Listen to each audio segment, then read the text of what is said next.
Global warming. What is it? Is it real? How bad is it really? The report says global average temperature rise could reach or exceed 1.5 degrees Celsius in the next 20 years. Most people today, thanks to greater coverage by the news and media, as well as higher awareness of global warming, would know an answer to these three questions. For the people that don't know, global warming is an effect where greenhouse gases collect in massive amounts in the atmosphere, trapping heat from the sun and increasing average global temperature, thus the name. And for those who are ignorant, yes, it is real. Very real.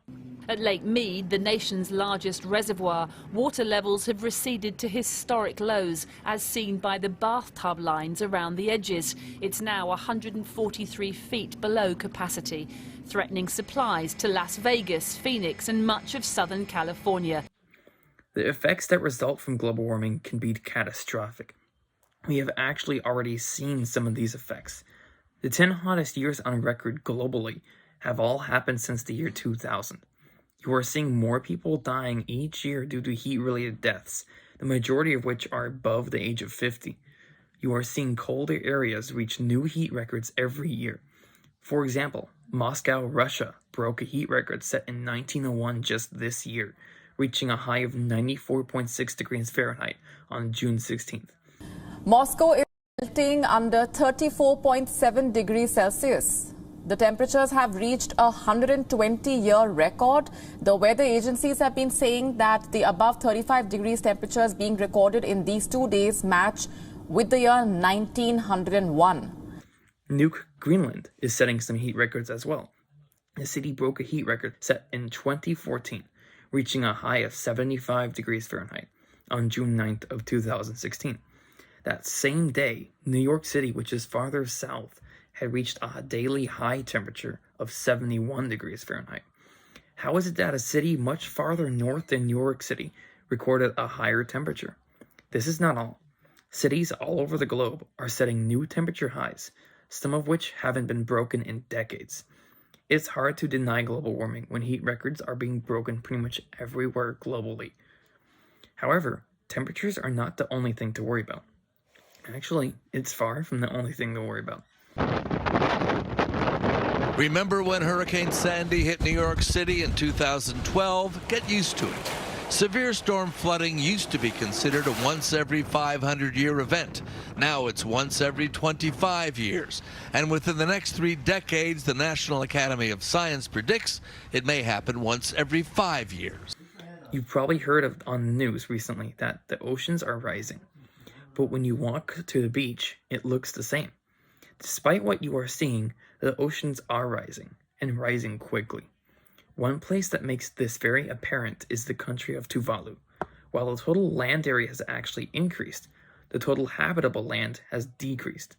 The rising sea levels have allowed sand and sediment to be pushed higher up onto the landmass. Paired with the higher population, the country feels more packed than it ever has.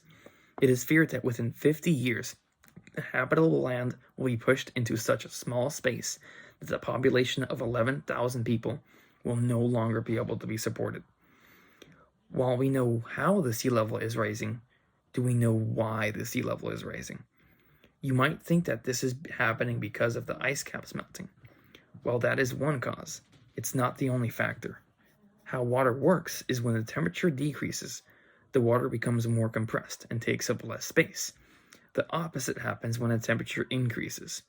With the increase of average global temperatures comes an increase of the ocean temperatures as well. The combination of massive amounts of ice melting paired with the expansion of the ocean due to higher temperatures accelerates the ocean expanding far faster than what would naturally happen. There are so many other effects that are a result of global warming. For example, ocean acidification, shifting migration patterns for animals, shifting in ocean currents, more dangerous weather cycles and natural events, and many other drastic changes that could affect every part of life on Earth, not only for humans, but for all life as well. Take the monarch butterfly, for example. These tiny creatures rely on temperature for guiding where to start and finish their migration journey.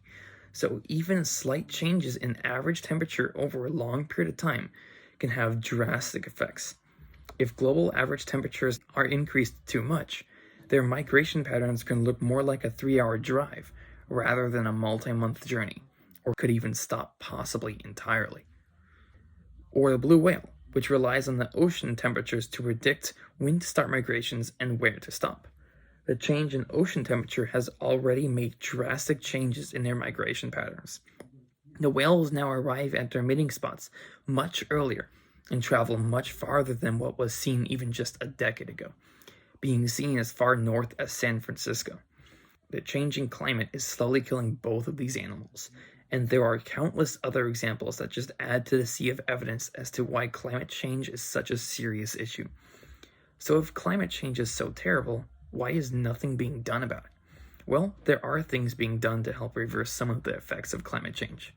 For one, we are in the middle of a third industrial revolution, not one with gas and steam, rather renewable resources instead. We are seeing more solar panels and wind turbines powering the country than ever before. While we are still far from calling our electricity grid clean by any standards, we have come a long way from where we were just 30 years ago. Electric cars are on their way to becoming the majority of cars purchased globally. Currently, electric car sales stand at 2.6 million for 2021. While that's a big number, it pales in comparison to the 64 million gas and hybrid car sales. With how bad climate change can affect our planet and global ecosystem, you'd think that we'd be doing more than we are right now.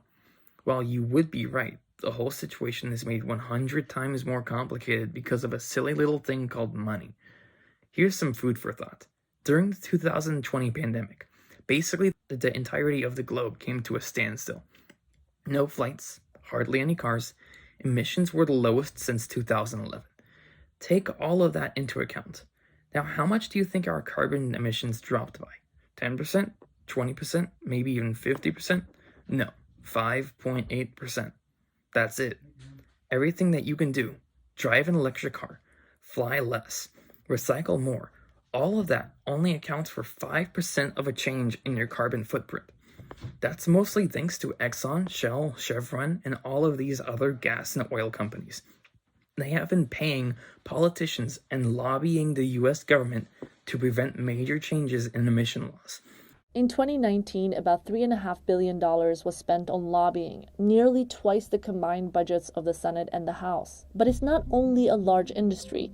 Corporations are spending the most. Of the top 100 entities lobbying, 95% are corporations. Have you wondered why we haven't gotten any presidents seriously worried about our emissions? It's because of the candidates that were concerned about it received less funding from these companies. You might think that driving electric cars will help things, but we're not ready for such a big change yet. Since about 61% of our electricity is still produced by fossil fuels, that would actually make those gas and oil companies more money than pushing for gasoline. So these companies have no problem creating adverts for electric cars. So what can we do? Well, there are a couple things that we can do. First of all, awareness of why our efforts don't seem to work is an area that we could start with.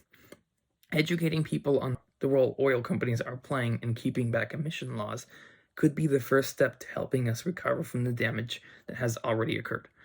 The more people know about why nothing is happening, the worse it is for these companies. While we are working on carbon capture technologies as well, while most of them are expensive and inefficient, there is one that does seem to prove to investors that it could be a viable option. Seagrass is a new discovery in carbon capture. This is not something electronic or expensive. It's an aquatic plant. When grown in large patches, it's been proven to hold almost twice as much carbon as the same area in an equally dense forest. It requires salt water to grow in, but if we find a way to build habitats for these plants in more areas than just the ocean, it can help accelerate our efforts to reducing the impact of climate change drastically. To summarize everything, climate change is having drastic changes on our ecosystem and our globe as a whole, and this is 100% caused by human intervention. The only way that this can be reversed is by us, but that seems to be a difficult goal to reach. Politicians are being paid by the companies that supply the world's fossil fuels to prevent any major changes from happening. However, there are innovations and discoveries that can let us work around these setbacks. Hopefully these innovations will hold us back until we can come to an agreement, but we can only hope that things will change before they can't be changed.